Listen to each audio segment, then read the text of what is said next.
hopefully I'm able to get across kind of my thoughts. I don't think this is the only way to play Yzma. I think she's part of the reason she's powerful is because she is very flexible. But in my opinion, the uh, reason she tends to be, um, or originally tended to be a little bit considered weaker was because we weren't playing her patient enough.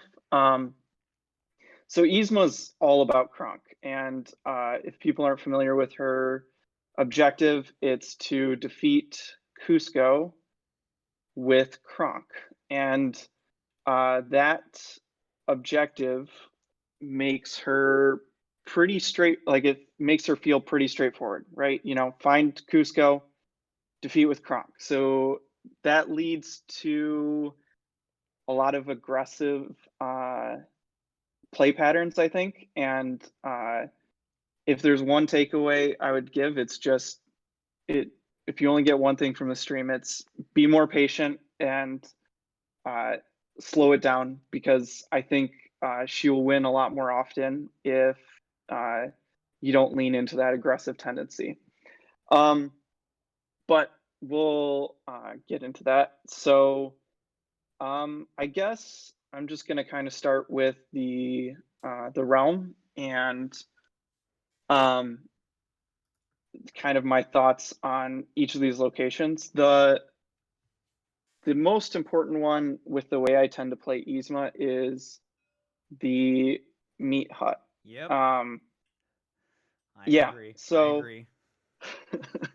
yeah, so I tend to be pretty aggressive with the discards for Yzma, because I think there's certain phases of the game where you want very specific cards. I also think you want to keep your power sort of low at the beginning of the game, and the meat hut being kind of a more attack oriented spot where you get to fate your opponent and control the tempo of the game is like makes it very key. So that discard and that fate, the two most important parts. Um, and so that leads to my valuing that pretty highly. The other places that, or other place that's obviously very valuable is the jungle, because of that same discard action. And if you're going to go anywhere to gain power with Yzma, it tends to end up being the jungle. I don't find comboing off with playing multiple cards in a turn to be the most important thing with her, but it obviously there are times where you will definitely want to be playing two cards in a turn. Um, the Pacha's house tends to be pretty bad in general, especially if it's blocked, because unless you need to move, it's basically just a location you go to if you need a fade again. And then obviously the palace is super important because the way I like to play Yzma is heavy on the vanquishes. Interestingly, the palace tends to be one of the places I'm more comfortable getting covered late in the game, because I don't find the two power to be super important, and this play a card action on the bottom is the most important part once you get to that point in the game, because you want to be able to play a card to get Cusco out and then immediately vanquish so you don't get trapped. But we'll get into that more. Yeah, so that's kind of the realm, and we'll get back to more specifics on that. But um, the cards. So as I'm sure has been said many times by Joker when he's talking about my strategy, I think Smash It with a Hammer is the most important card in her deck. The way her deck is designed, she has four cards that are three ofs, and that kind of leads you to see the play pattern I feel like they felt they were getting for her, which is you have Smash, which you shouldn't be afraid to use aggressively. Hitting Cusco is not a big deal. It's Smash is the way you kind of lead off the game. You want to clear out fate piles so you can find Cusco, and you want fewer options for your opponent to mess with your ability to um, kind of interact with Cusco, because there's a lot of very mean things in her fate deck, and once you start eliminating those options, you can kind of figure out what's in each fate pile and know which fate piles are going to be problems for you, targeting those specifically, and turning on superiority. So Smash, again, is kind of what I see as the biggest thing early on, is just getting cards out of circulation so you have less you have to deal with, basically. If you don't mind if I hop in really fast. Yeah, So go for it. kind of one of the things that I've noticed with Yzma in particular, and you've kind of already pointed out with the realm, is like the vanquishing is really important. Do you Yes. find that do you find that Yzma has a vanquishing issue, or do you feel like more if it's the fact that since Kronk is so strong and can take anybody out, once he's out in combination with Smasher with the hammer, the heroes aren't really a problem necessarily? Because what I found is that, so like, and I've talked about this before, where a lot of the different villains have different ways to either work against the heroes with like extra vanquish cards or other tools to help make vanquishing a lot easier. Do you feel like Smasher with the Yep. Hammer's in line with one of those tools? Because I found that even if you get rid of the effects, sure, those are good, but like just getting rid of the heroes themselves is also really solid too, especially at the meat hut. Because that's, I assume, is the first Yep. place you really want to conk out the heroes at. Yeah. So heroes with Yzma, the only way she can really catch back up on vanquishing, other than every other turn, is ferocity. And this is kind of this gets into why I'm not a big fan of early after thems. Because between your opponent's fate, if you start basically fating yourself, you can fall behind really quickly. Um, and that's why I value Smash so highly, because so in general, the things you want to get rid of in the fate piles, like, and you're just looking to get lucky early on with Smash. You're not like trying to be super specific. You just want to remove options. But it is the heroes. The heroes are how they're going to get back at you. And you don't really care about the effects except for on the run.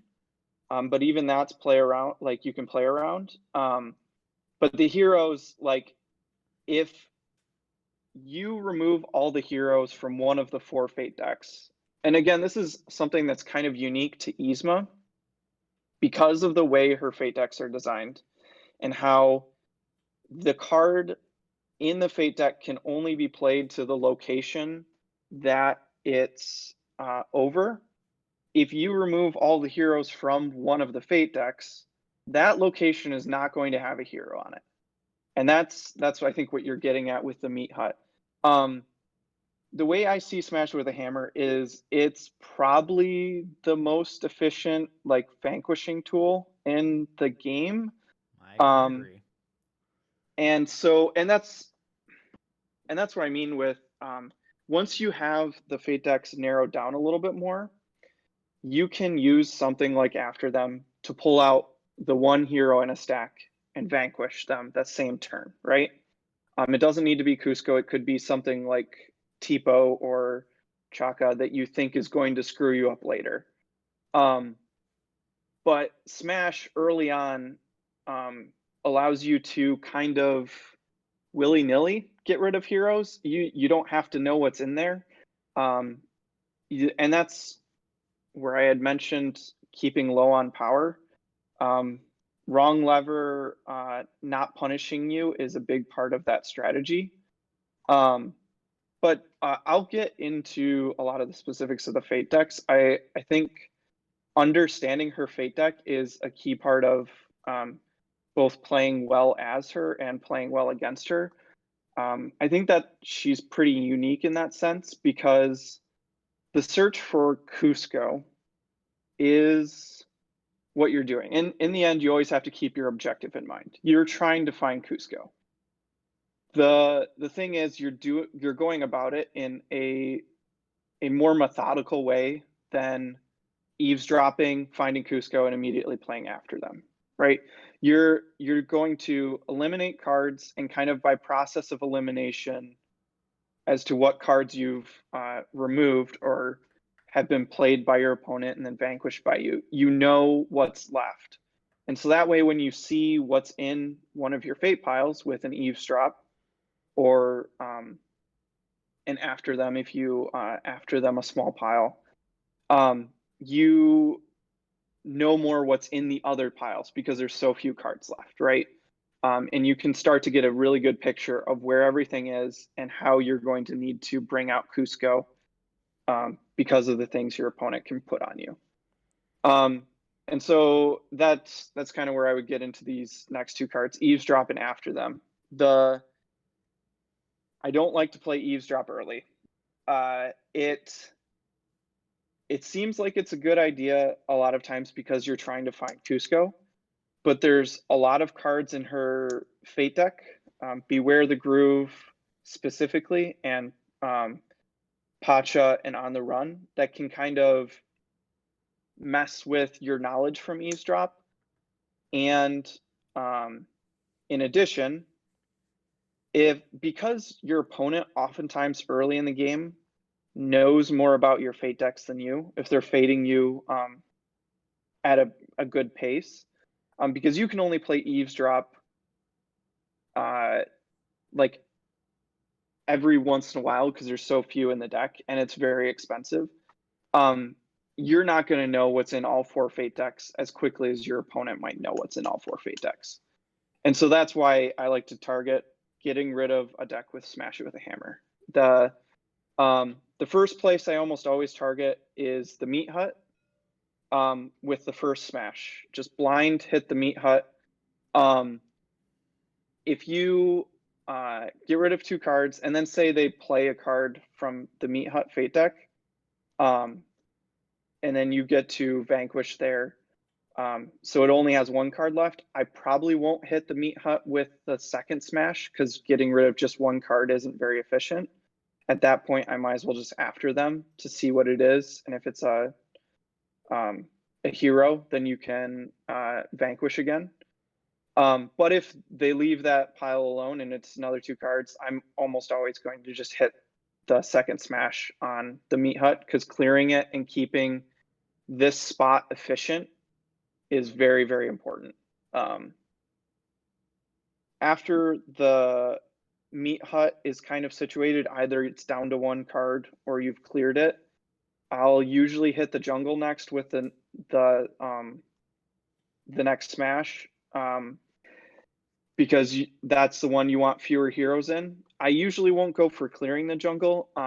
Part of an issue you can run into if you clear, like go through a process of elimination, clearing spot after spot, is you'll end up with four cards in, for example, the Palace and Pacha's house, right? And the worst case endgame scenario is Cusco in a pile with one of the children, because you can't after them and immediately vanquish Cusco in that case. You have to deal with that child. And so if you end up eliminating all the piles down to one or two, the likelihood of that scenario is much higher, because you'll end up with a pile that has more whatever pile Cusco's in will have more cards in it. So I'll usually try and just slowly go through and knock each pile down a bit. Give your opponent less options when they fate you, because that's the other problem with a four card, like eliminating piles from, say, the Meat Hut in the jungle and then leaving four cards at both the Palace and Pacha's house. When your opponent goes to fate you, they'll choose one of those piles and get four options. That's a lot of options for them to mess with you. Whereas if you had left, two at the jungle, two at Pacha's house, two at the Palace, Now, when they're choosing a fate pile, they are only going to be able to choose 2 cards from that pile. And so their options will be reduced. And even if they know what's in each pile, they're less likely to be able to put the specific card they want in the place they want it.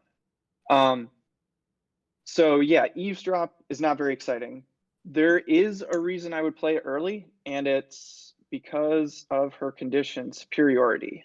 If you have Superiority early, it's usually too powerful to like just discard. And if you have extra power lying around, playing an Eavesdrop on one of the piles so you can kind of figure out how painful it is or isn't, and give you an idea of whether you want to force your opponent to fate from that pile or not, is a reasonable use of Eavesdrop. So those are kind of the core 3 cards. I would say the other important card is Cruel Irony. And that allows you to replay those core 3 cards. Early on, it's mostly Smash. It's just another 2 extra copies of Smash It with a Hammer. And because of the way this card is worded, needing an ally, that's where the importance of the Imperial Guards comes in. Well, that and the way Kronk works with becoming a hero. You do not want Kronk to become a hero. It is very inefficient. It's not a big deal. You can just use Right Hand Man to get him back, but it hurts your action economy if you can't immediately buy him back. And 5 power or 6 power if he already has the dagger is a lot of power to waste for a situation that's pretty in your control. If Cusco's not out, the Path of Righteousness is very hard for your opponent to turn Kronk into a hero with. In general, they'll need to play 2 because you would need to have moved him twice to allow them to turn it in with 1. And if they're using 2 fate cards, especially if you're able to preempt it with something like a Path That Rocks, you basically can set them pretty far back in how they're fating you. And so managing Kronk is a huge part of Yzma because he is very good at vanquishing. He can beat everything in her fate deck except Cusco without any help. And so wherever your opponent fates you first and puts a hero, that's usually where I'll put Kronk.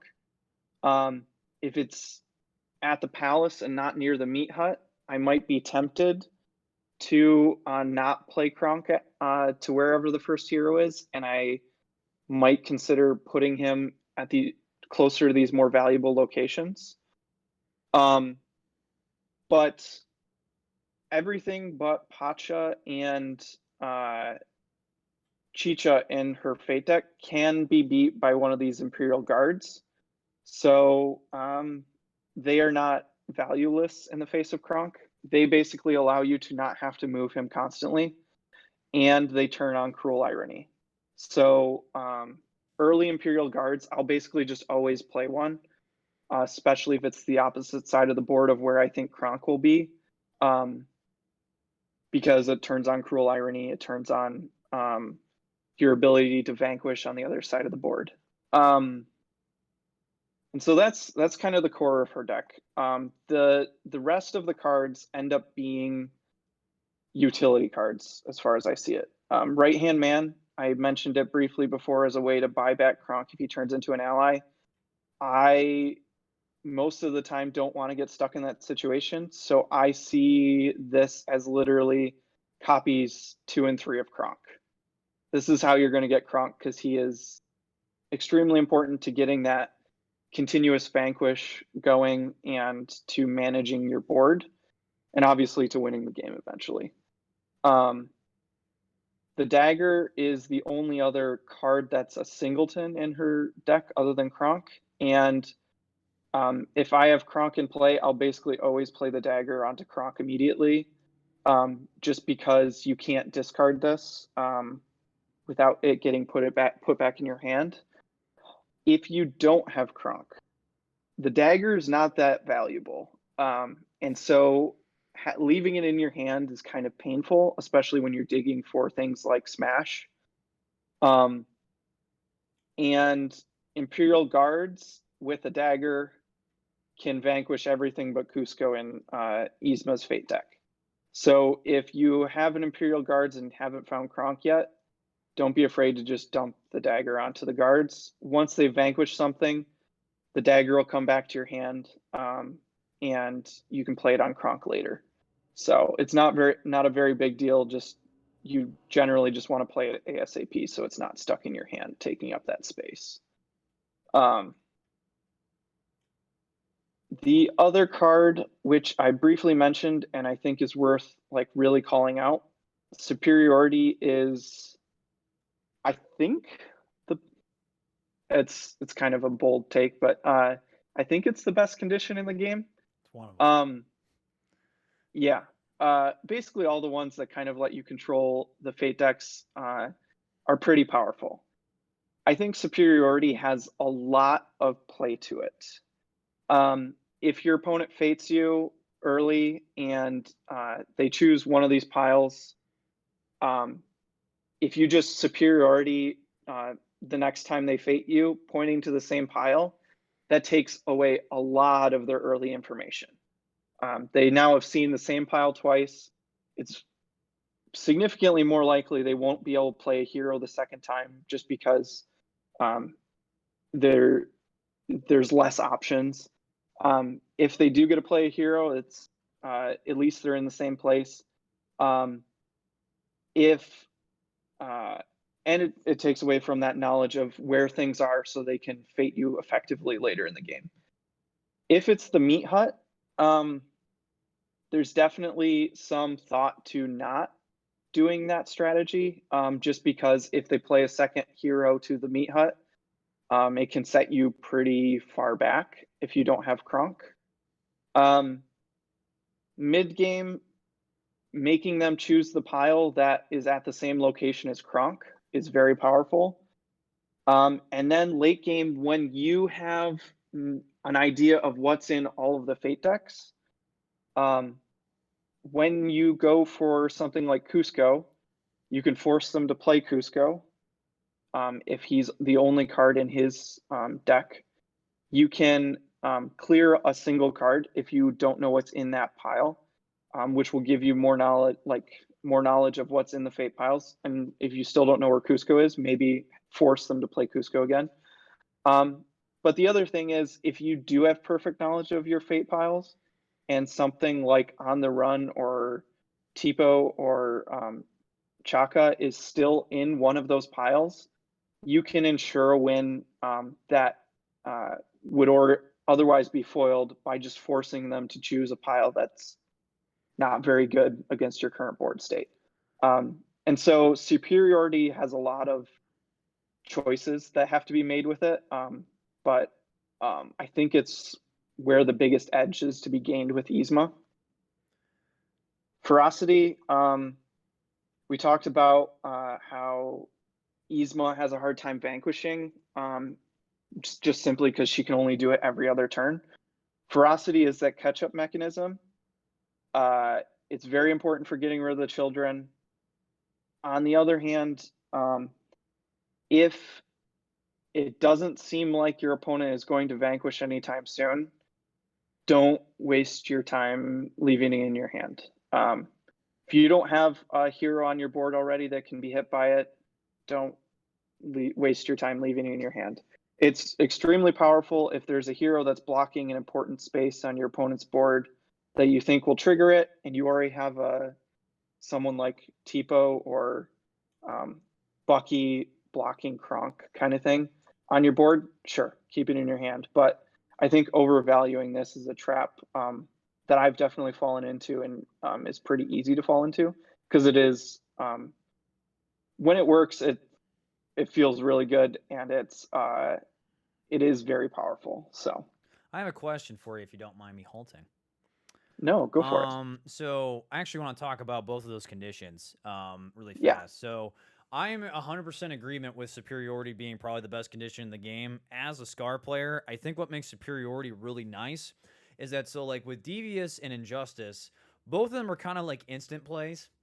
But with superiority, you can really tool it in your favor to, and you've already talked about this in terms of like if you know what's probably going to be in your opponent's fate decks, you can kind of use that to your advantage to tool around it. But when you talk about trying to bring out Cusco, when have you actually seen superiority be useful towards pulling out Cusco forcefully? Because I've only been able to see superiority pull that off in two situations.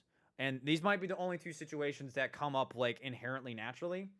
Is one, it's super early game. The opponent eavesdropped early, and their deck is nothing but Cusco, two Beware the Grooves, and a Path of Righteousness. And Kronk's not out yet. So they can superiority, bring Cusco out, done. Or if you know Cusco's the last card in a deck, then you can use superiority to force it out and play him because obviously if he's the only card. Do you have any tricks around trying to find ways to maybe get Cusco out with superiority that you might have seen? I know you kind of slightly talked about it a little bit, but I'm just kind of I'm kind of curious or if it's more of like I don't know. It's like I don't know. I don't necessarily It's want to force myself to use superiority in that way, but if I can find a way to use it to get Cusco out faster, I would like to find know how. so I think that falls into kind of what we were talking about earlier with the patient versus aggressive approach to Yzma. I think Okay. in general, I don't want Cusco out early. I think it turns on the path of righteousness to being a more problematic card for Kronk. I think like ob- obviously if he's out, you're much closer to your goal. But like the situation you described with where you don't have Kronk out and they have a 4 card pile and Cusco is in it and you're forcing them to play it with on the run and 2 paths or whatever, right? That Right. was I think Something. your Yeah. Something example. along. Something Um that can't be used yet. yeah, yeah, exactly. Um I would see that as a highly problematic situation because you now are basically stuck with those 2 actions blocked.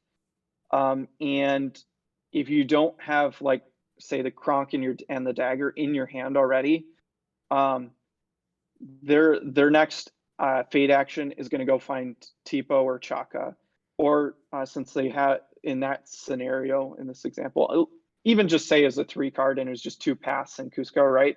Right. And they don't know where on the run is. One of those 3 cards is still very likely to come out in the next couple fate actions. Okay. Um, and so I think that's a dangerous game to play. I think it's um, you're never going to be upset about Cusco coming out because it does put you a step closer. But I think there are a lot of situations where it can be almost as problematic as it is helpful. The thing I would say about superiority bringing Cusco out, the way I tend to play with the eliminating, like trying to smash as much as possible late in the game, um, you won't have a lot of fate cards left. Um, you will have, 2 in one location and 2 in another location and 1 in another location. And so if Cusco's in that one, you can force Cusco out. And that's kind of the way I see it is just if you can use it to force him out just because at, once you get down that low in cards, they're kind of forced to fate you just so you can't bring out Cusco yourself and win.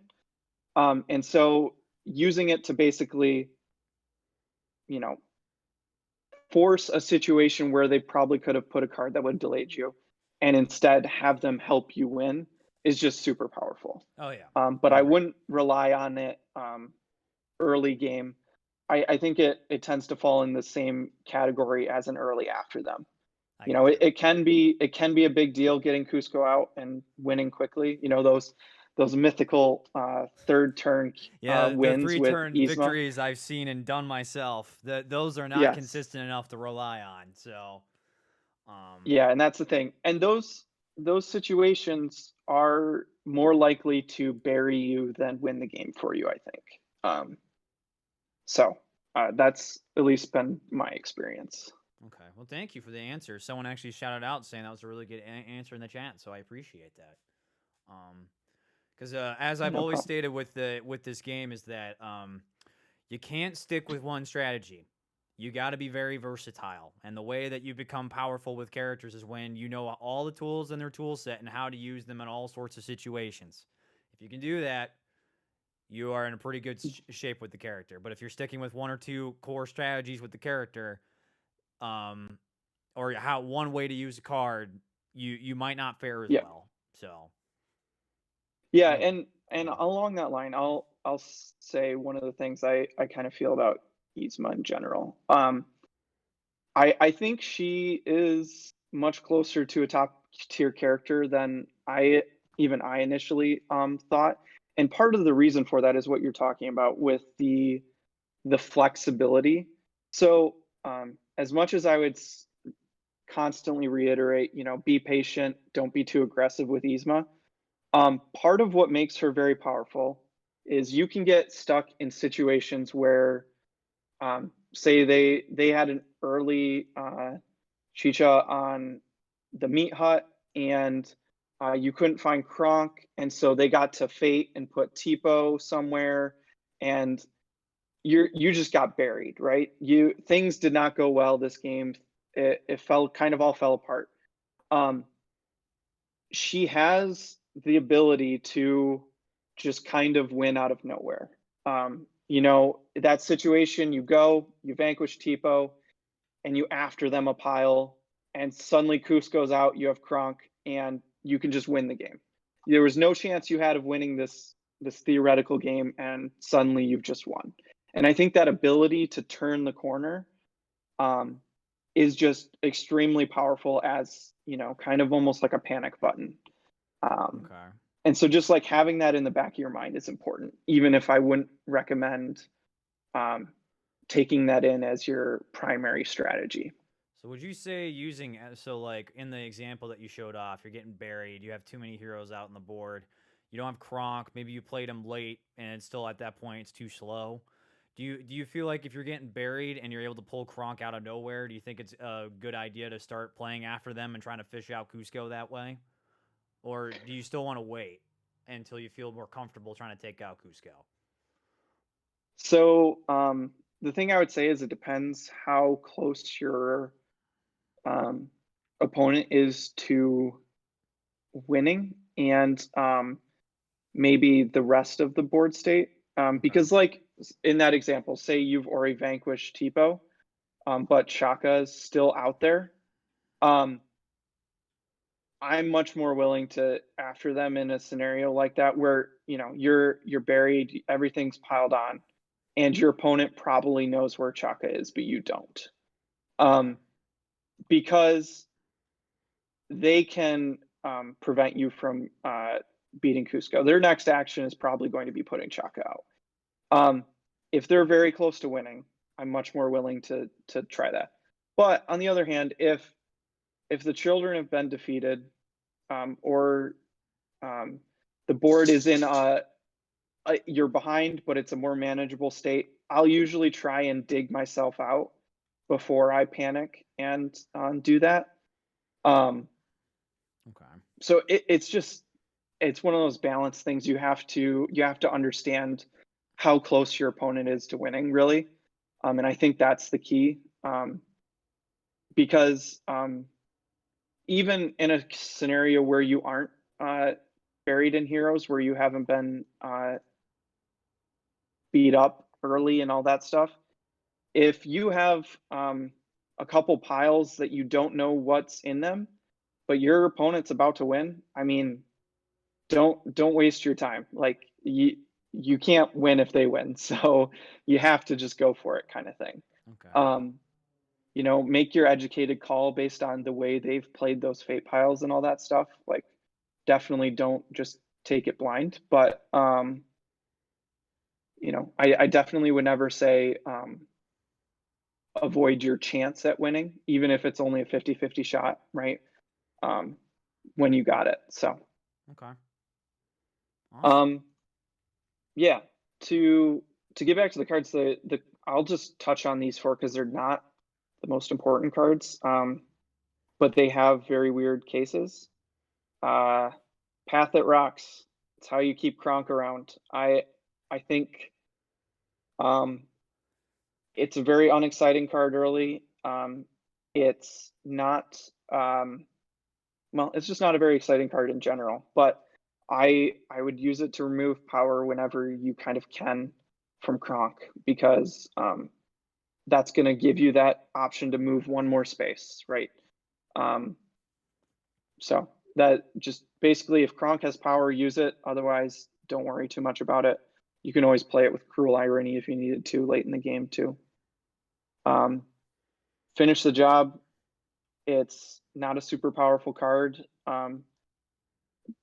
but allowing you to move Kronk from one side to the other while only gaining one power is pretty important.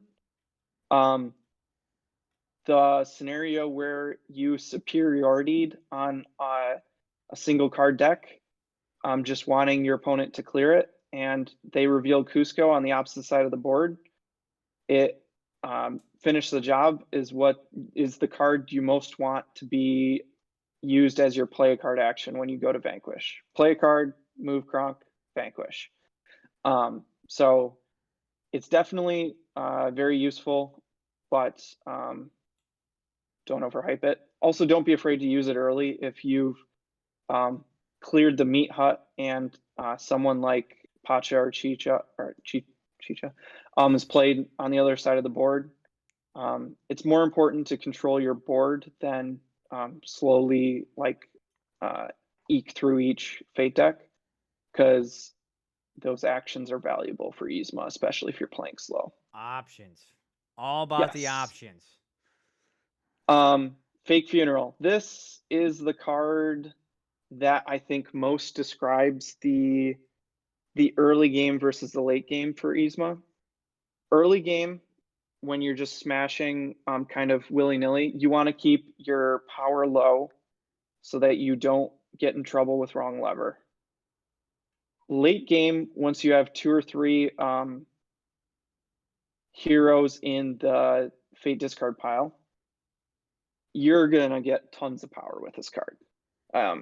And it's not it's not a super powerful card, so if you need to discard it to find other things, don't worry about it, kind of thing. But when you have that extra play card action at something like the jungle, like I said, there's not a lot of times where I have two cards in my hand with Yzma that I really want to play.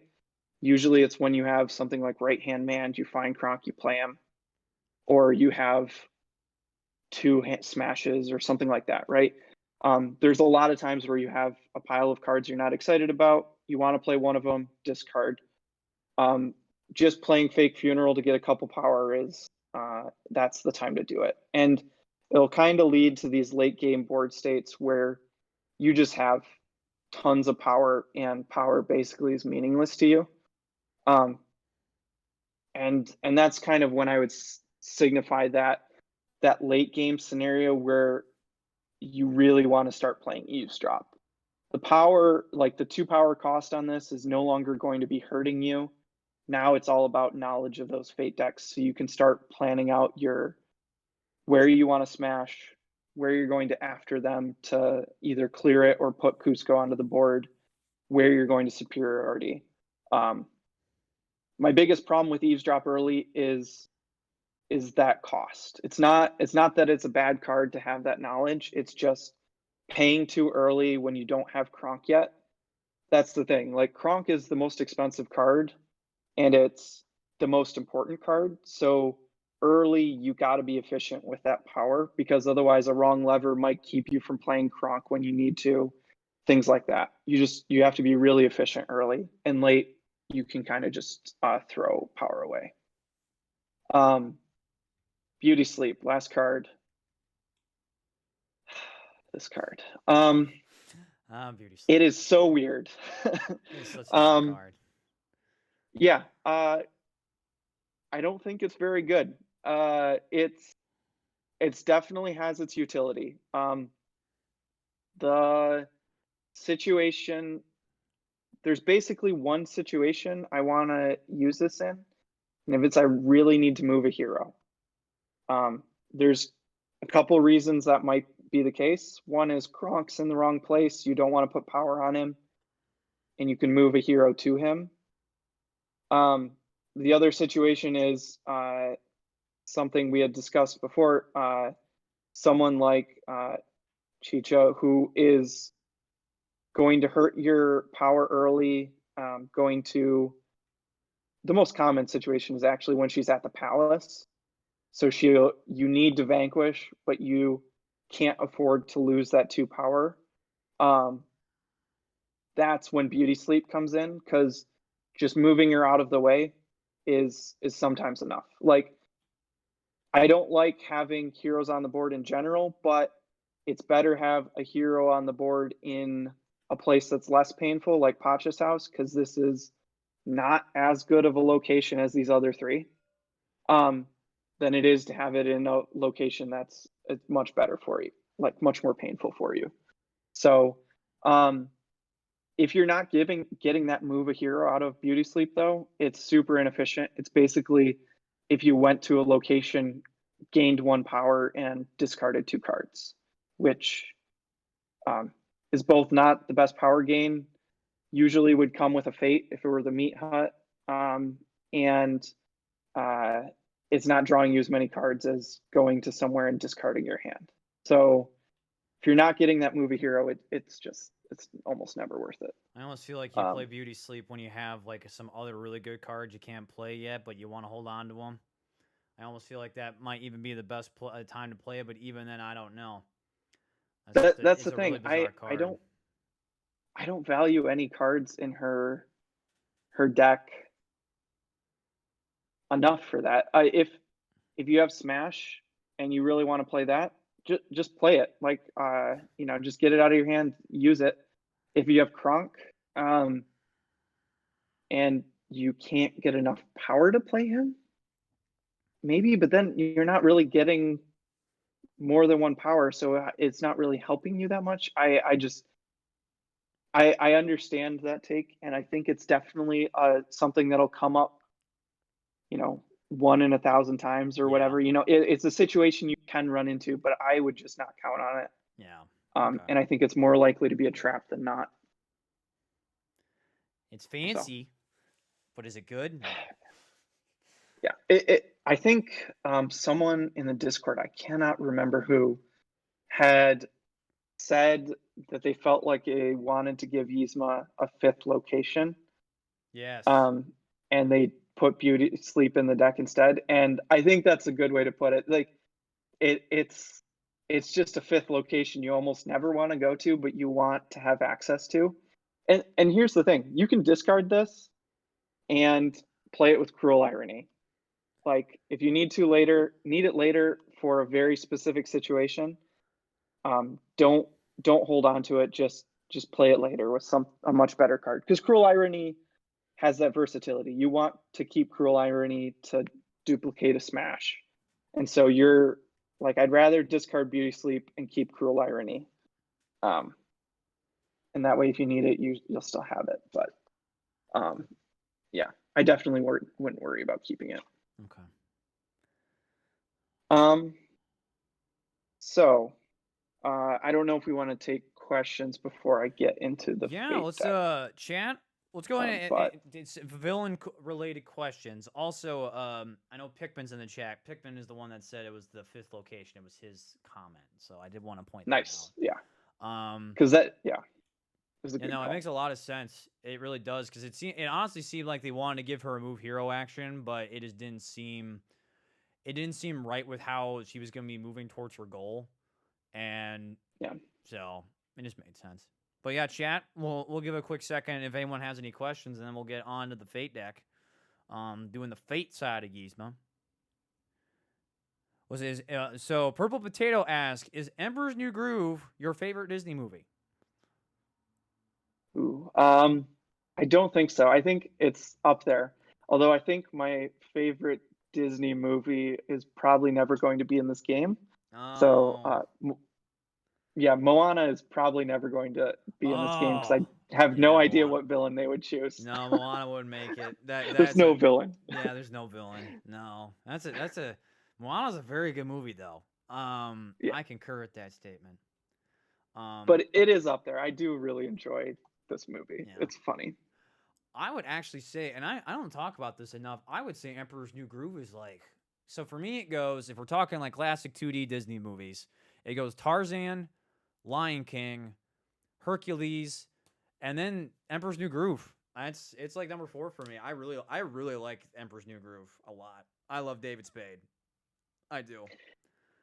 Yeah, and I think the star of Emperor's New Groove Oh, really is oh Kronk, yeah, which is why this I think you've talked about it before, but yeah.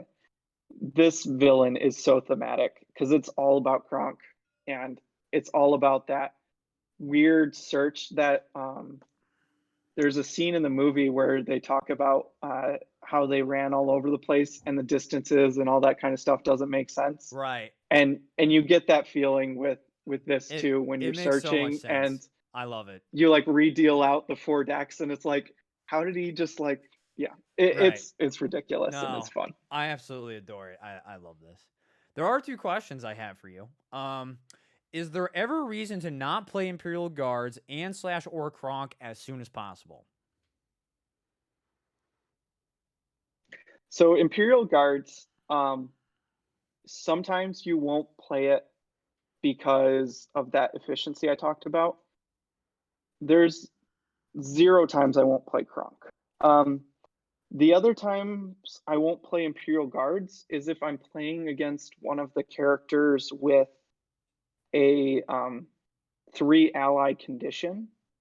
If you already have an Imperial Guards out, you already have Kronk out. You really just don't need to play that third one and turn on their extra card play. Um, but we can get into conditions because I think part of the reason Yzma is powerful in another way is because of how good she is at playing around other people's conditions. I agree with that. I've noticed this with her. She's Yes. relatively good with that. You The had other another question question, so is, would you say Yzma is an engine building character? no. I all the character or all the villains have some elements of this. And Yzma does too, in She that does. Kronk being on the board with the dagger is just an engine in and of itself. Like these 2 cards, you no longer have to play your most expensive cards in your deck. The right hand man and Kronk are the cards that early game are going to cost you most of your power. And so just that in and of itself, Kronk being on the board, never leaving, and being able to vanquish things repeatedly and not have to cycle back through is an engine. Um, Cruel Irony means that like just having an ally on the board is kind of an engine thing. But in general, if you wanted to talk about the engine that is her game plan, it's the Fate deck play.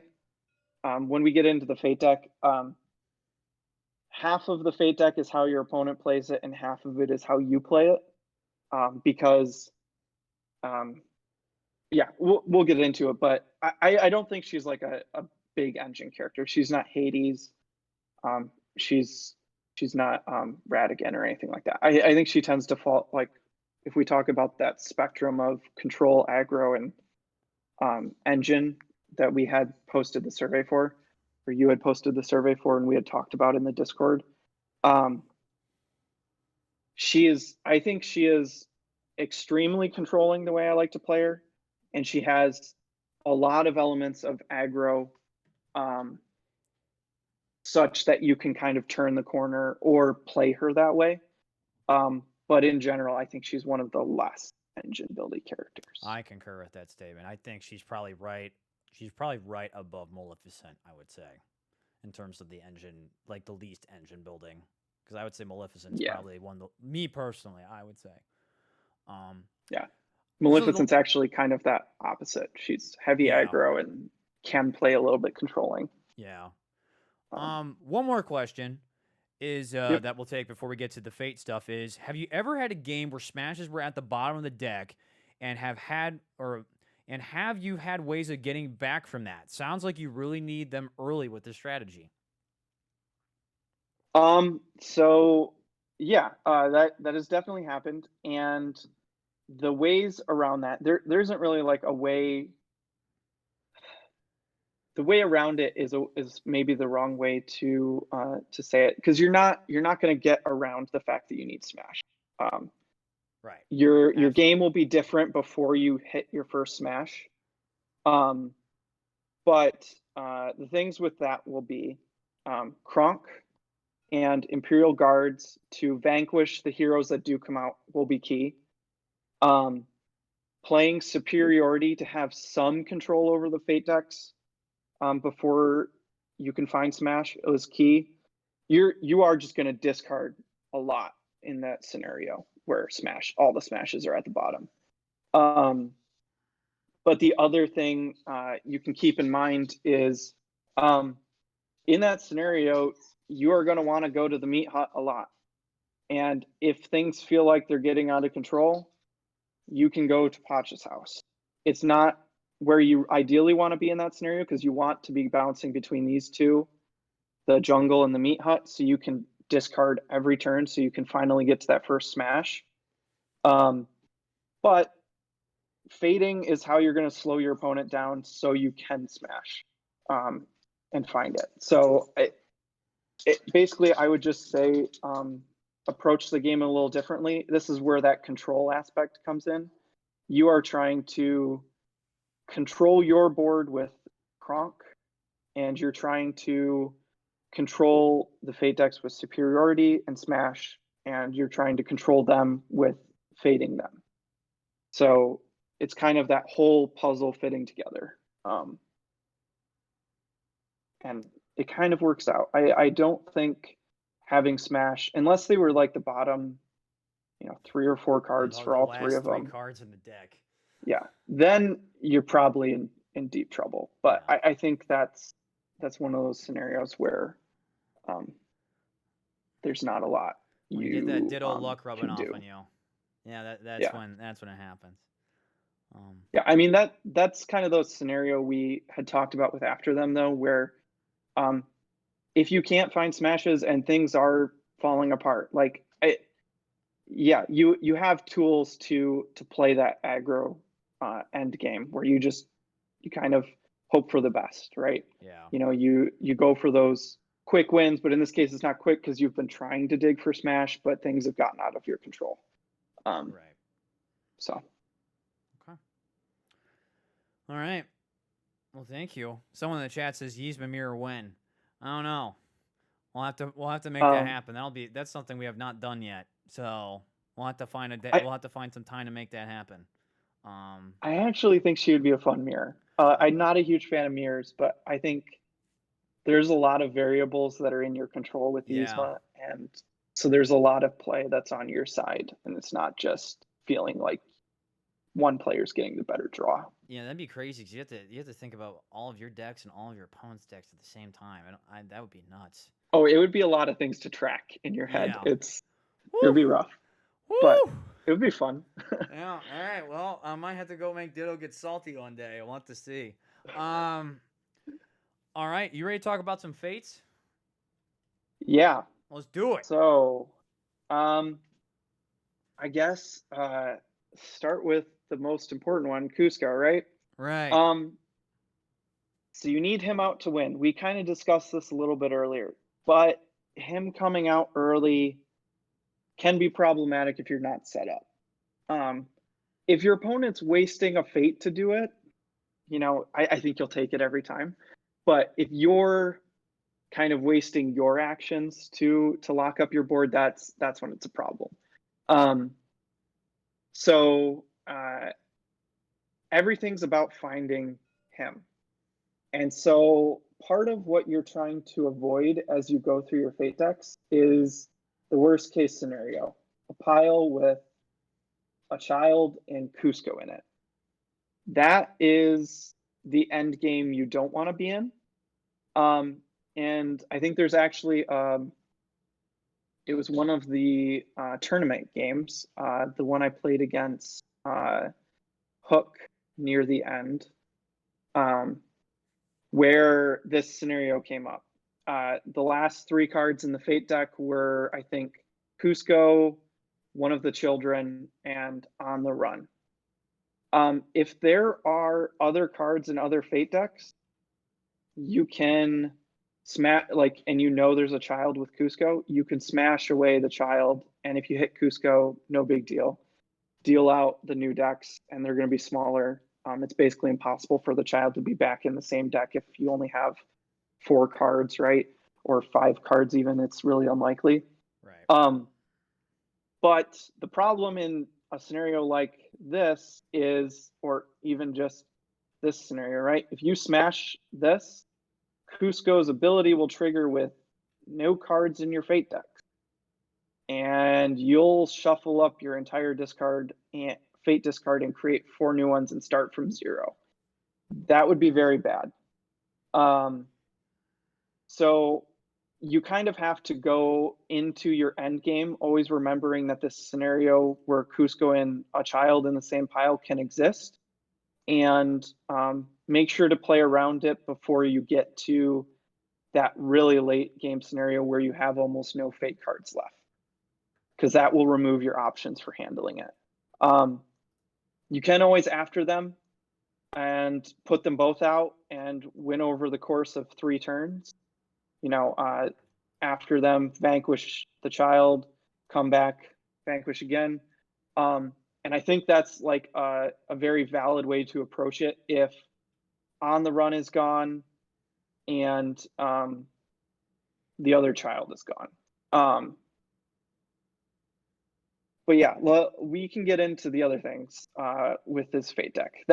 That's just the most important scenario to keep in the back of your mind. And I think part of a really important way to attack fading Yzma is trying to set up scenarios where she has to deal with Cusco in the same pile as a child. So yeah, these 2 are the most annoying cards in the Fate decks. Every other card that's annoying in her Fate decks is based around putting these cards back into play. Yes. And I mean that's really the game with her, right? Is getting rid of these 2 cards, and that's why I take that smash approach. The other card that's really annoying, On the Run. If your opponent knows where this is, you need to be able to vanquish Cusco the turn you bring him out. That's the reason I talk about that. This card is really annoying. It's not the end of the world. It does not shuffle what's already in your Fate discard unless there's no cards left. So as long as this isn't the last card, it's not the end of the world, but you won't know where Cusco is anymore. You'll have spent the effort and the card to put Cusco out, and then you'll have to try and find him again. But like I said, if you're in that scenario where it, like I talked about with smashing a pile with Cusco and hitting it, there's not that many cards, it's not going to be that big a deal to find him. But if you just spent the effort to find him, that wastes a lot of your time. So One thing I'd like to just point be out aware real of it. fast about On the Run that I've noticed is that it's a horrible card for the Yzma player if Cusco gets brought out early and there's still a lot of fake cards left in all those stacks. I have found, however, Yes. that when there's a lot less cards, even if there's still 4 decks left, let's say there's maybe like 6 cards in total, that card is a lot less of useful. So as both the Yzma player and as the opponent, that card becomes a lot less of a problem later in the game. So that's at least what I found. I can't speak otherwise. No, that's a huge part of like this mitigating how bad your fate decks are with Smash is really about cards like On the Run and Beware the Groove, where they will hide Cusco. I think a, a good way to talk about this approach with Smash is, so like in another player's Fate deck, if you were just discarding cards from your bad cards from the top of your Fate deck, obviously your opponent's fading you with less powerful cards, but they're still fading you. It's still painful, and like you wouldn't want to spend a lot of actions or power doing that. But with Yzma, her Fate deck doesn't reshuffle very often because of how many effects she has in it that cause the opponent to put cards back in. And once you get towards that very few cards left, she's gonna find Cusco. And so by reducing the number of cards, you're getting yourself closer to your end game goal, as well as eliminating problematic cards. It's not just one or the other. If it was just the eliminating problematic cards, I don't even know if this strategy would be very viable. But it's helping you find Cusco, because when you have that, 5-6 cards left, it's a bunch of piles with only one card, and it's much easier to find him. And you can use, that's when things like Superiority can be, put your opponent in a corner. So Okay. the rest of the cards in her deck, other than these three, are not that scary, but how they get played is when things get interesting. So Bucky, as you probably have heard through this discussion, I'm a big Kronk vanquisher. Bucky is annoying. This is where Ferocity is really good. This is when you have to play out a guard, obviously. Yeah, Bucky can just be annoying. And I think there's when you're fading Yzma, if you know where all the cards are, you can't choose where Bucky goes, but you know which pile he's in. If he's in the same location as Kronk, play him. That he is a much more powerful card in that scenario. Similarly with the next two cards, Pacha and Chicha, these cards cannot be beat by Imperial Guards unless they have a dagger. If you know they're at the location Kronk's at, they're much less exciting to play. Early game, these are amazing and should be the first things you play, because Kronk costs a lot, and they will slow Yzma down. Late game, Pacha's ability can be useful, but with the way we've talked about playing and on the run and things, like we just discussed with on the run, shuffling two Fate decks together to hide Cusco isn't that big of a deal. You know which one of two decks he's in, and there are not many cards left in them. So the way we're playing is kind of trying to mitigate those weird shuffling to hide things abilities. And so his ability is mostly, if you play right, I think just a 4-power hero, which, like I was saying, is a big deal. So the way I approach these three, if I'm playing against Yzma, look at where Kronk is. If Kronk's not there, play one of these two. Kronk is there, play Bucky, and choose which pile you're fading from based on that knowledge. Basically, just make it really hard for her to vanquish. The Peasants and Beware the Groove. These are the other two cards that will shuffle. These two cards in general should be used to set up the scenario we talked about with a child and Cusco in the same pile. I actually think Beware the Groove, oftentimes, unless you are trying to even out, say there's one card at the meat hut and 4 cards at one of these other locations, You can use Beware the Groove to kind of even out and add more cards to the meat hut. So you're more likely to be able to put a hero there. But otherwise, I actually think Beware the Groove is best utilized as only shuffling one Fate deck together.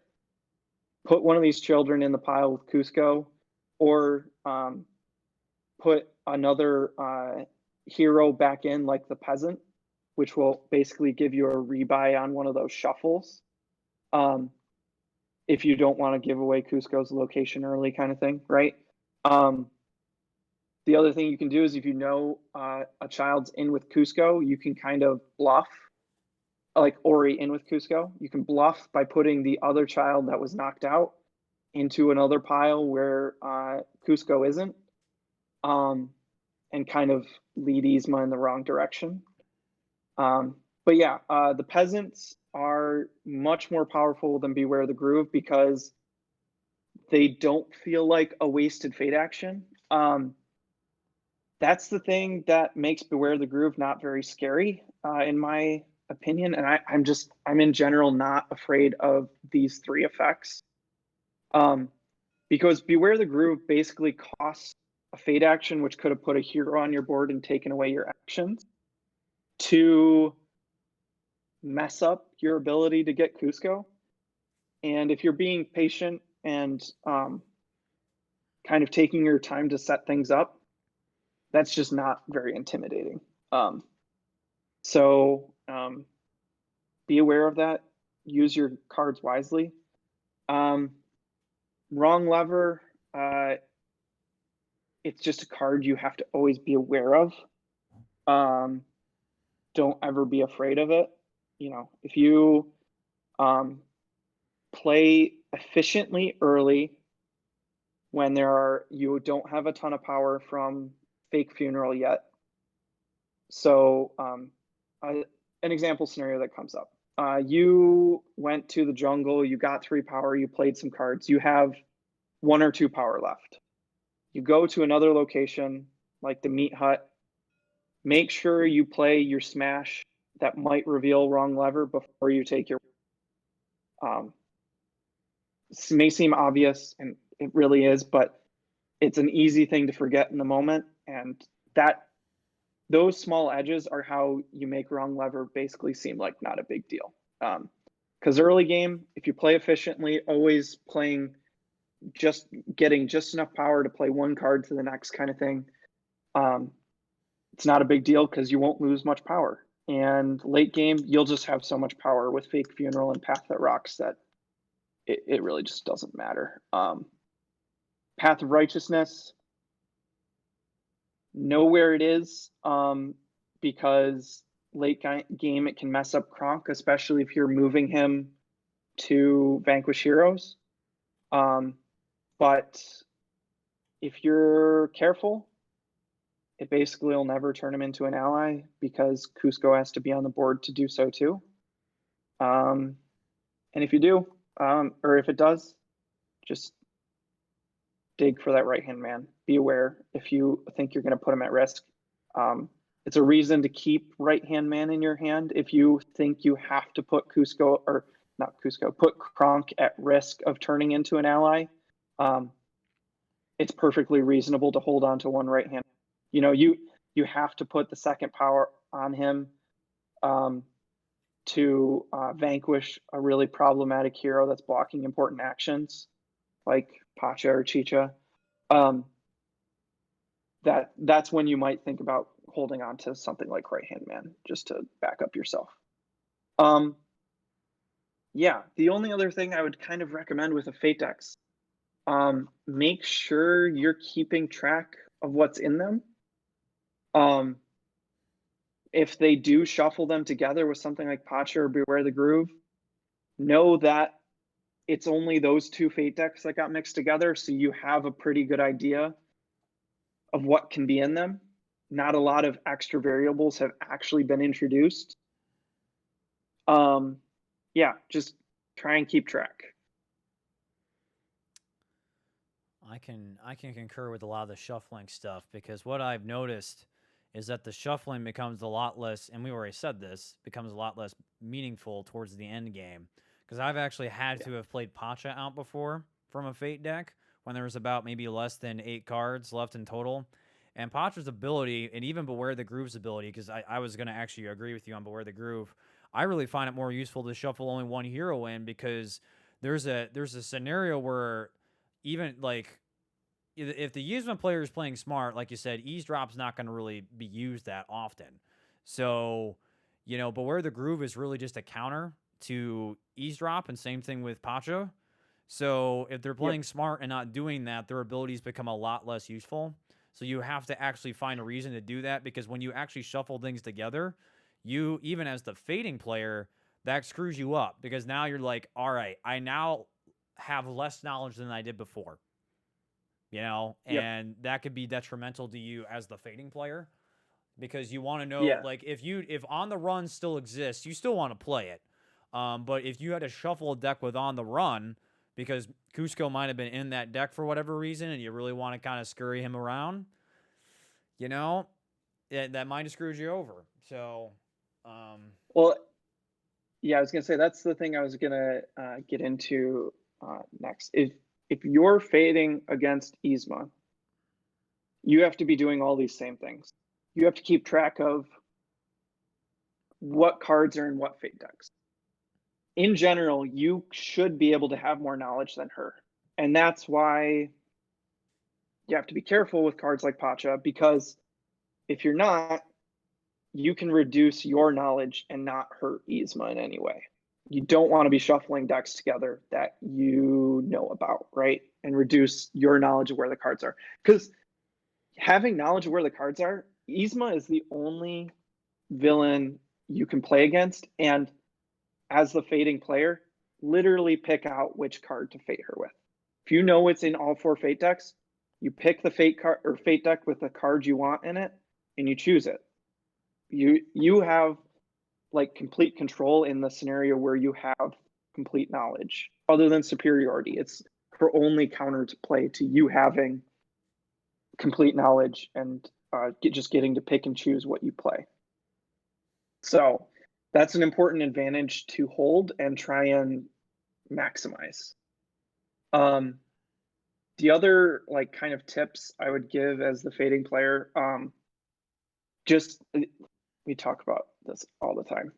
Block her actions. block. When you fade her, yes, when you fade her early, it take aim for these two because these are going to be the problem spots. You want to block her actions. Um, even like at the palace, I was talking about being very efficient with power. If she's being very efficient with power early, she doesn't have this 2 power at the palace. It is very possible she won't be able to play a card and vanquish in the same turn, which hurts a lot. So yeah, early game, don't be afraid with children to play them out, especially if it like they do something like set up Kronk versus Pacha over here, and you can play a child out over here, way away from Kronk. That is perfect. You've set like you've slowed them down. Those actions are now blocked. They you've messed her up. You know, that's what you want to be doing is these things that slow down her progress. Late game, not playing the children is a pretty big thing, because especially if they're in a deck with Cusco, make her deal with it. Don't do it for her. And then use your judgment with playing the other child, obviously, because if it's going to slow her down like the situation we just described, that's great. But otherwise, late game, having it in your kind of your knowledge where that child is, and then if they can't play and get rid of Cusco in the same turn, being able to go in and fate her, play it, even if it wasn't in the same pile, it's very powerful. Sorry. I've been talking too much. Oh man. I don't talk Here, enough. let me take some talking Um, away from you. Um, Someone does ask, is it ever a good idea to intentionally play Cusco early as the fading player? I don't think so, because I've done that I don't before. think so. And personally, it's bit me so many times in the ass. It's not even funny. Um, I don't ever You see a need change to. her game a lot. I don't think so. Like it would need to be a really specific scenario, and even then, you would have to like have knowledge of her hand in the next couple cards coming up because if she draws Kronk and a guards or the dagger, you're just done. Like even if the children are already out, now like her whole game plan instead of trying to find Cusco is now just get rid of those children and the game's over, right? Yeah, let's play I really think it aggressively. rarely is a good idea. Yeah. Thing you have to remember with playing Cusco, if you play Cusco for her, she doesn't have to play a card to bring him out. The part of what slows Yzma down in general is the fact that she has to play cards to get Cusco out, right? Yeah. You you want to make her take actions.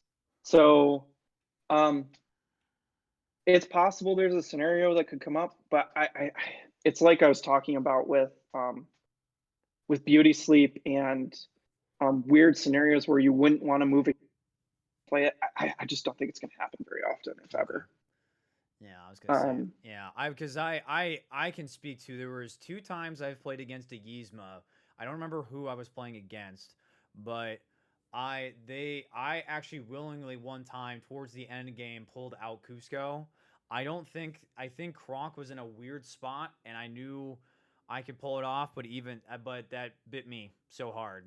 Literally just by doing that, because I was thinking like, oh, if I play Cusco, I'm blocking some valuable actions, and then I think at that point I knew where the children were, but it didn't really matter because especially if you're like me and play a character that has to vanquish a lot, ferocity is going to pop off, and at that point in the game you're going to keep a ferocity on you at all times to take care of a kid and try to finish the game.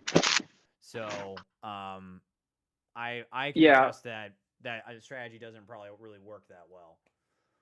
a good way to think about it is we talk about blocking actions because blocking actions slows down your opponent from reaching their goal.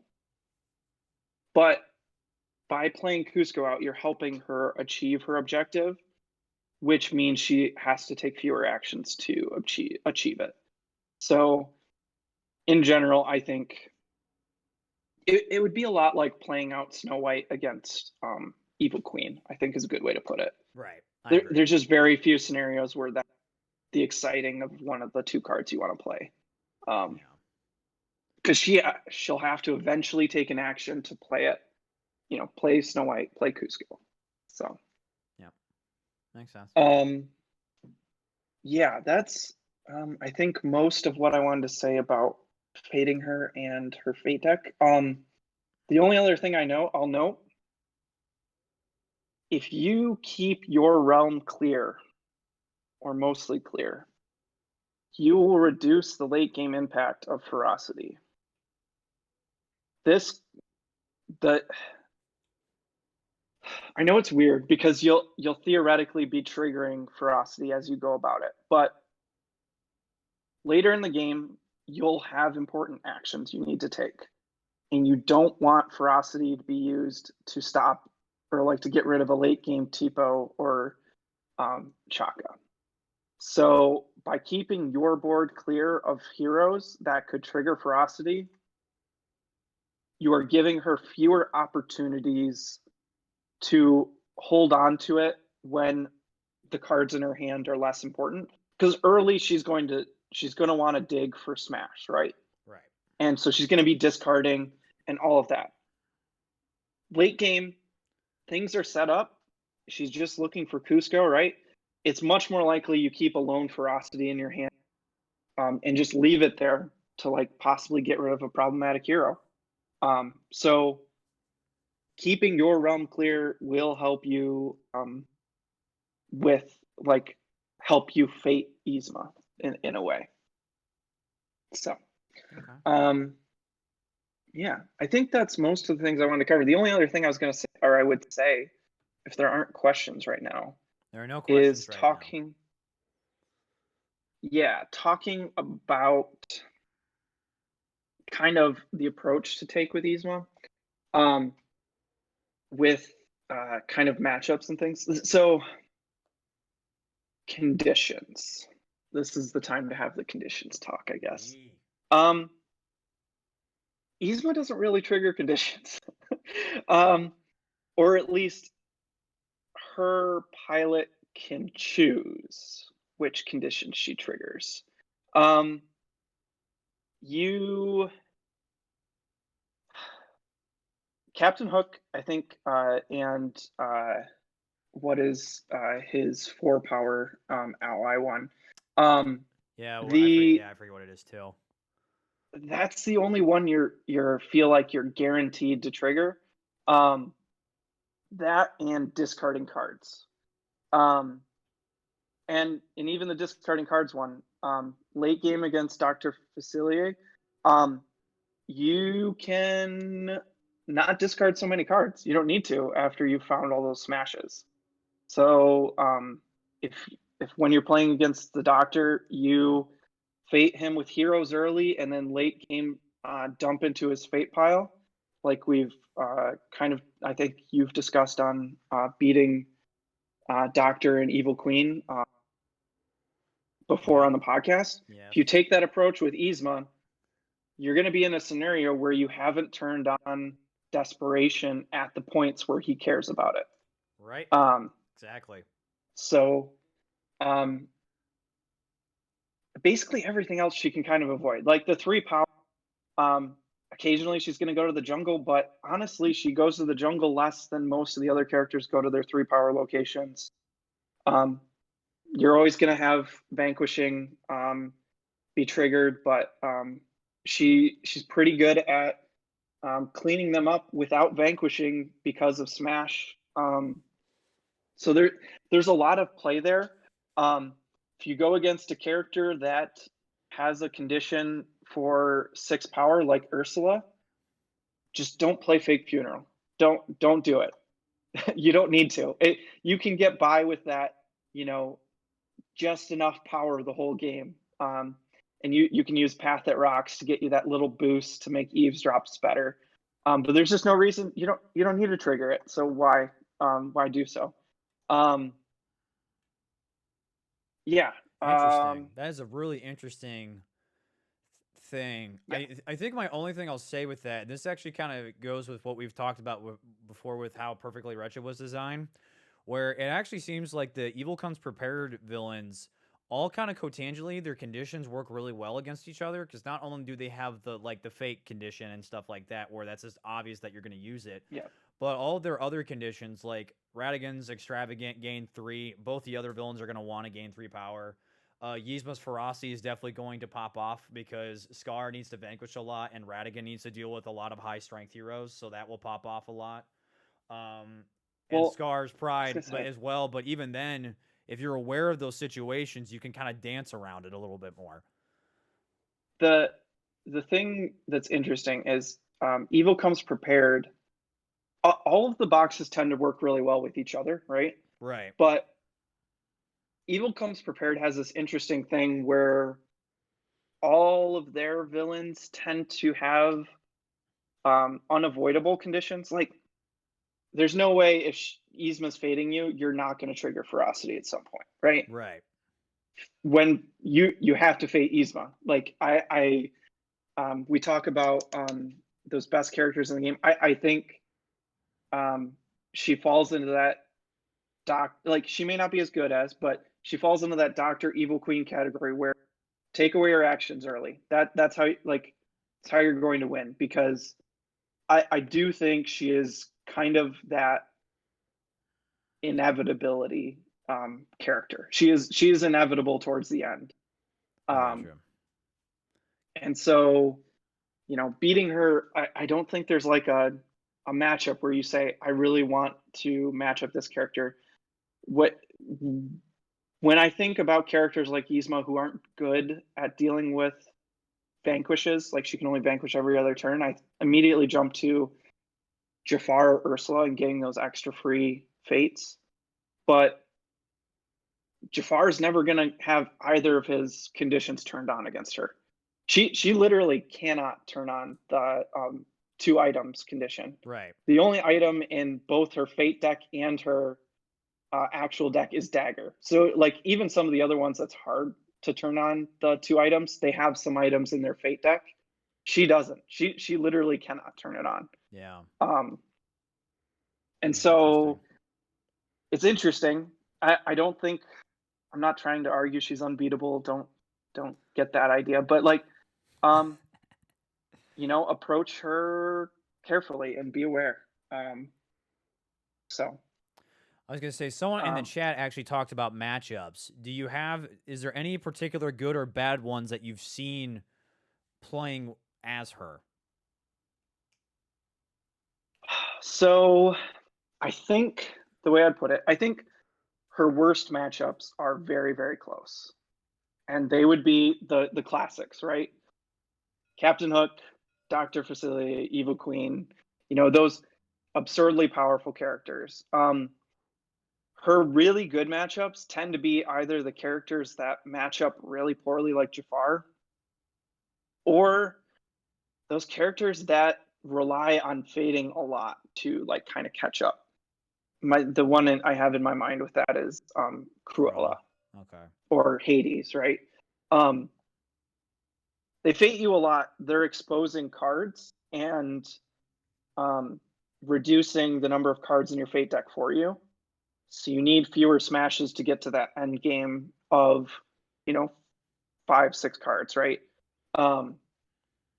And the only way that ends up okay is if they are able to very precisely fate you and kind of bury you, right?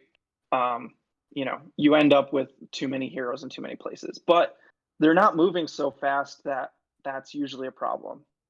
The character that can like kind of quote unquote bury you, if you will, is Captain Hook. An early reveal of the an early unlock allows him to fate a lot, and he will advance towards its goal quickly.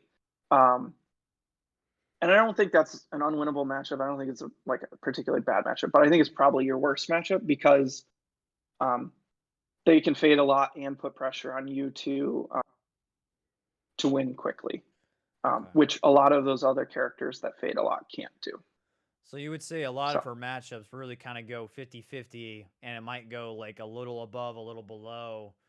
It's really yeah, dependent just because the fact that her fading mechanism is just so different. And in reality, it's kind of yes, helping you. Interesting I analysis. think yeah, the best, like, it's the reason I kind of chose to take her into the tournament, and I it's just she's not bad against A. Like she's not necessarily great. She's never going to be terrible. You're never going to feel hopeless. I gotcha. And a lot of it is I think a lot of the matchup isn't so much that she matches up poorly against a character as much as she matches up poorly against who's playing that character.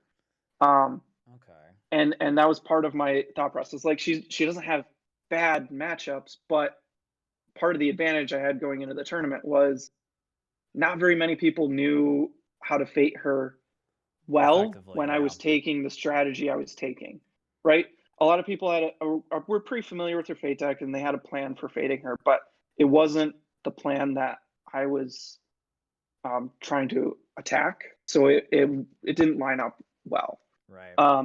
And I think a lot of where Yzma's weakness comes in will be playing her fates well, because she, unlike most characters, allows you to kind of pick and choose what you fate with.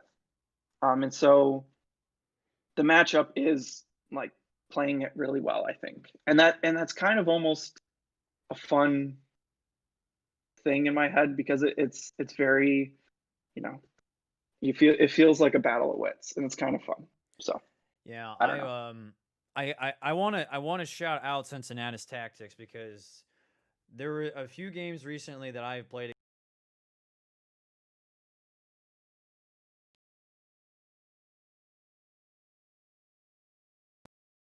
maybe turn 3 or 4, I had the meat hut clear, and I basically always had a place where I can kind of breathe. Because something I've been talking about a lot recently is like, especially as a Scar player, I like to have room to breathe and feel like, all right, I need to kind of reset my hand. I need to gain a little power, and I want to play some like utility card that's not going to directly maybe go towards my goal, but still help me there a little bit. And by doing that like control cleanup, getting the hut at least cleared up, or even if it's not the hut, another location, maybe by accident, is super good. And once you're able to basically make it so the opponent like is running out of options, kind of funny enough because like Cincinnati said, like Yzma is very unique where the opponent always has access to every single fate deck.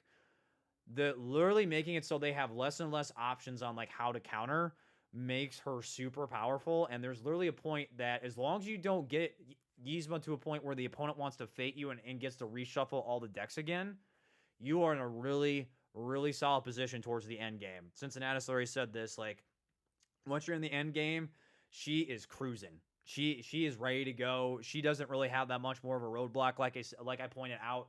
Like I've had on the runs played on me when Cusco was out, but there were only like 3 cards left in 2 Fate decks. So it's like you're just putting Cusco on another one of those 2. You know where they are, you know. Or wait, yeah, that's right, because it spreads them out. Like even if they're all spread out like that, it's not going to be that many. And like even if it's just one, you'll be able to kind of work your way around it pretty easily. So I would definitely, it's something I had to learn to do because as you all know, I really like to play fast and aggressive. And playing patiently with Yzma and actually taking time to do so, holy crap. She is a very good character. She's very good. Um, so Yeah. I have to give you some props, Cincinnati, for making open my eyes a little bit. Because I have told people this even when I used to play other card games. I actually point out Hearthstone a lot. I play very aggressive in that game, and I don't play control very often. And when I need to play control, I forget how to do it. And this game has taught me a lot how to play control. So it's nice to have someone teaching about control in this game with a character that's not me, because I'm just going to be like, go, go, go, and then everyone's going to lose.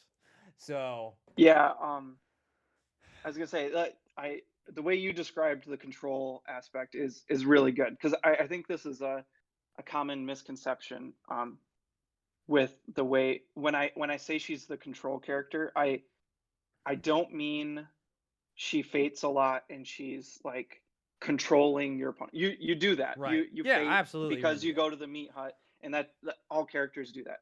When I say she's control, I mean it's that like constrictor kind of thing. You slowly take away options from your opponent over and over again until they don't have any good ones, and then you get to win. And you just do that, and it's this inevitability thing that um, I'm kind of like I'm kind of stealing it from the MTG version of control, right? You're Right. taking away options until you eventually win the game, and you have this back end instant win where I'll find Cusco and win, right? But you don't want to like do that because you put yourself at risk. So Exactly. Because I can attest from a Scar player. Um, yeah, it might seem cool to get Cusco out early and know that he's just ready to go, but you are limiting yourself options immediately when Cusco is played out. You want to be able to plan around the fact that, all right, I know when I need to get Cusco out and I have the tools ready to go. When that happens, then I'm willing to pull him out.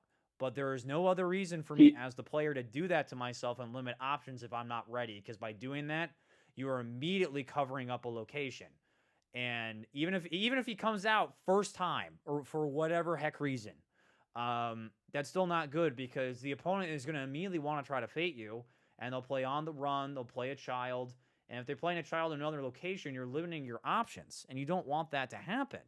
And then yeah, that's when you have to get in those random scenarios. And honestly, this is kind of why I thought this with Yzma is the fact that if you start getting too many actions blocked up because you are willingly trying to put heroes out and not trying to control the fate decks, you're just going to clog up everything, and then you're not going to have really good places to move. Because I've talked about this before where I don't think a lot of players notice. A lot of the power gain is at the top.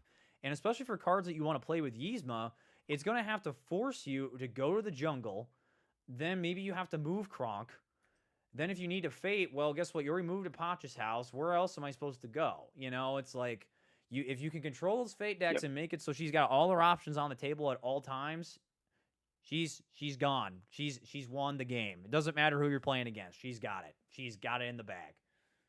She really does. Yep. And like I said, with early game, you kind of want to ride that razor's edge of power. Having your actions blocked up, 1 power is the difference between being able to play your Smash It with a Hammer at the location you want to. Like, you want to go to the meet, play Smash, right? Right. Well, being able to do that could be just literally not being able to get the 1 power at the top. So Exactly. Exactly. Yeah. Options, people. And that's the other thing I'll just like real quick point out before I get at some of these questions. Okay. I know I've said it once before, but I'll just reiterate. If you after them, you can use this as this kind of like an eavesdrop smash split card if there's only 1 card in a fate deck. Because if it's a hero, it comes out, you vanquish it. If it's not a hero, it goes right back. So you now know what's in that fate deck, and Exactly. it acts like eavesdrop. And when you do that with only 1 card in the fate deck, if it's a hero, you can then clear that space. But when you do it with more than 1 card in a fate deck, getting 2 heroes coming out is just brutal.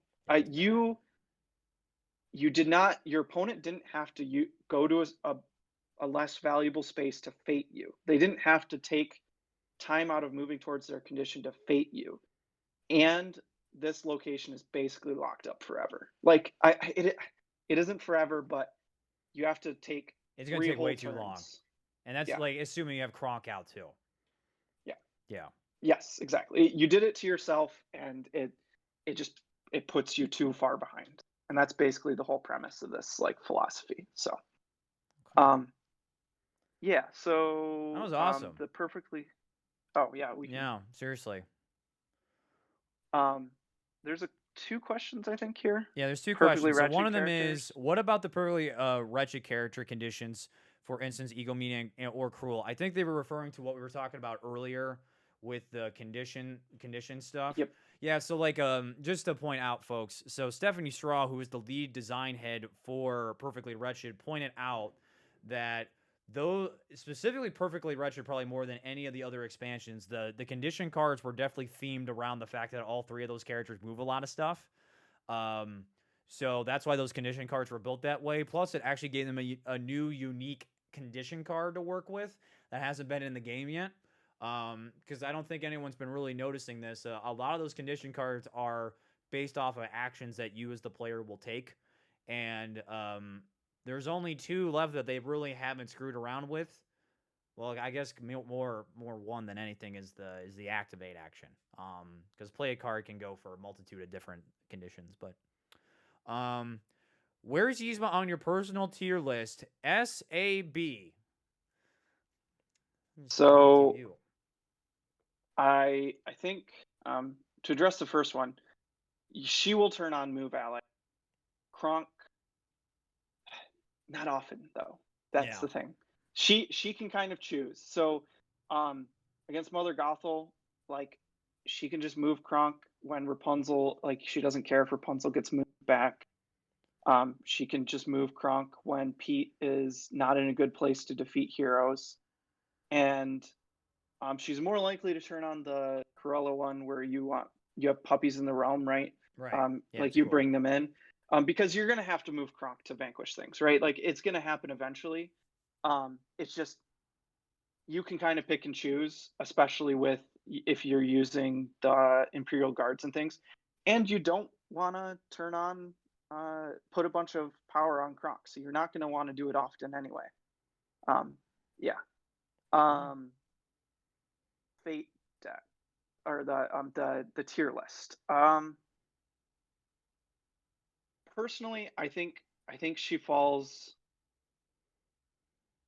I don't think enough people have played her enough to be certain that she would be something like S tier. I think she's extremely competitive against everything, which um, means you could put her in that S tier. But in general, I think she's pretty solidly A. These three characters are very, very good, and anything joining them in that S tier kind of has to like prove it. I think is the best way to put it. Yeah, I agree. And she maybe someday she's there. I think she probably is on that like the razor's edge of the counter the top tier kind of thing, Right. without being terrible against the bottom tier. And she's not a hard counter like I was saying earlier. I think most of her matchups are kind of 50-50. But Yeah. I would we'll say see what yeah, happens. I would say personally for me, I don't think, and this is with me not doing another giant analysis, because for the tier list I put together on the day of the tournament, I actually spent some time really thinking about that list. I definitely would not put her at C anymore, but I don't even know if I would put her at A. She'd either be a low A or a high B, personally, because even playing her recently, I feel like she's pretty good, but I'm not 100% sure on her yet, so it's gonna take some more And I plays. think that's fair. Yeah. Like I feel so comfortable playing Yzma at this point that I know my opinion is colored. So even if I think she could be in that S tier, I don't think I can say that a character is an S tier character, um, unless other people can also have the same success.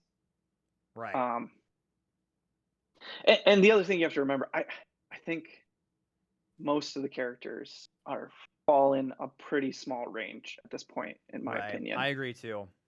I agree. Like when I did my tier list, I think it was what S, A plus, and A, and I think the worst characters I had in B, which maybe means that you don't need A plus, right? You can just S, A, B, and C. But It's my um, fighting game side coming out in me on that tier list, but it's yeah, whatever. no, um, it's fair. yeah.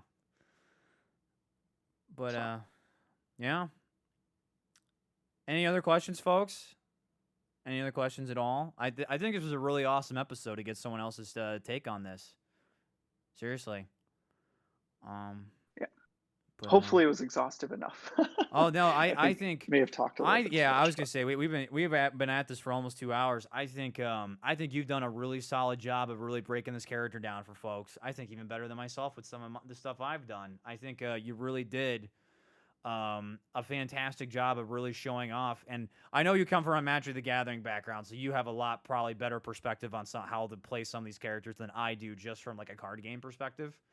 Um, and I think that knowledge is really valuable. I think, especially because I know for a fact there's a few other characters I would kind of route underneath the control wagon. I would say Corella is one of them. You can kind of say Ursula is too. I think those are some other control heavy characters that probably need a little work. And I'm working on both of them, and I have to literally. I'm playing what you said, the playing patient route, and it works very well for both of those characters. At least for Corella, I can't say for Ursula. Um, but yeah. Also, the chat is saying some nice words to you. By the way, they're saying this is great. So, um, um so well, I yeah, appreciate the kind words. She's definitely my favorite character. So that's good. Yeah, no. Everyone's favorite character, they're gonna know the most about. I mean, that's why, like when I did Scar, it's very heartfelt as well as like you really enjoy playing the character, so you really want people to get the breakdown on how you think it's effective. So this is yep. great. Um, all right. Well, I think we'll go ahead and call the Yzma breakdown there. Thank you so much, Cincinnati, for doing this. I appreciate this. I know this is late in the day for you. I believe we're on the same time zone actually. So, Yeah, I'm from Michigan, so oh wow, the great hand state. yes. What is it? I love Michigan. Michigan's actually where I have a lot of family from. So, but thank you so much. I really do appreciate this.